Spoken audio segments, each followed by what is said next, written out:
mesdames, messieurs, bienvenue sur votre rendez-vous littéraire préféré. Aujourd'hui, Voyage littéraire va à la découverte d'un jeune écrivain béninois de la diaspora, Martial Kogon. Il publie en 2013 aux éditions Pluriel à Cotonou le roman Temps additionnel. Décryptage.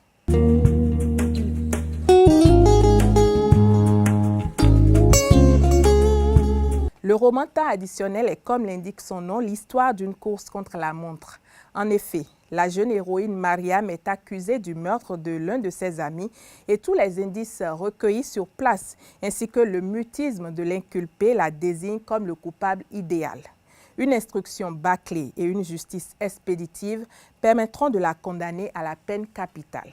De sorte que lorsqu'un jeune prêtre convaincu de l'innocence de Mariam décidera de la sauver, il aura pour principal adversaire le temps.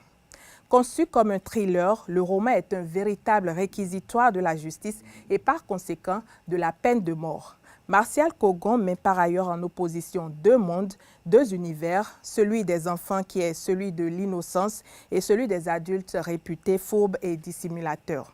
Un seul adulte semble admis dans le paradis enfantin.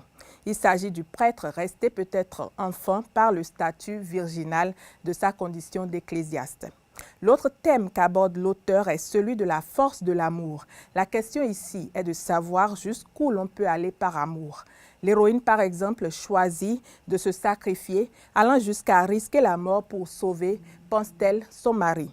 À la fin du roman, le prêtre également se risque sous les balles des bandits pour sauver un enfant. Ces deux faits unissent les personnages de Mariam et du prêtre dans un don de soi absolument admirable et font conclure que Temps additionnel est avant tout un roman sur l'amour, l'amour sous toutes ses formes, l'amour qui tend vers une certaine passion, la terminologie passion recouvrant ici l'acception de souffrance.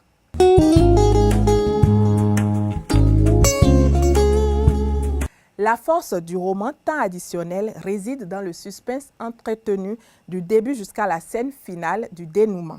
La structure des phrases, très courte, permet d'imprimer au roman le rythme du polar, même si ici c'est plutôt un prêtre qui mène véritablement l'enquête. L'intrigue est moderne, les références sont contemporains, l'histoire rappelant un feuilleton judiciaire encore en cours en France, l'affaire dite Omar m'a tué. Martial Kogon est né en 1989 au Togo. C'est un Béninois vivant en France et qui écrit de la poésie, du roman et des nouvelles. Nous allons nous quitter sur un extrait du roman. Nous sommes page 98. Les truands se remirent à rire. « Désolé, padre, vous auriez dû vous mêler de vos affaires, » dit le chef de la bande. Le père Honoré ne comprenait pas grand-chose. De quelles affaires s'était donc-il mêlé? Ces bandits semblaient le connaître. Il n'eut pas le temps de leur poser les questions. L'homme fuyait, bondit dans sa direction, tentant de lui asséner un coup de machette qu'il esquiva de justesse. Dans son geste, le prêtre trébucha et se retrouva dans les débris de construction.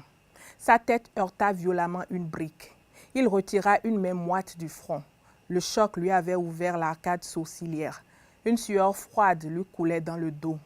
L'autre continuait de s'avancer dans sa direction, une lueur meurtrière dans le regard.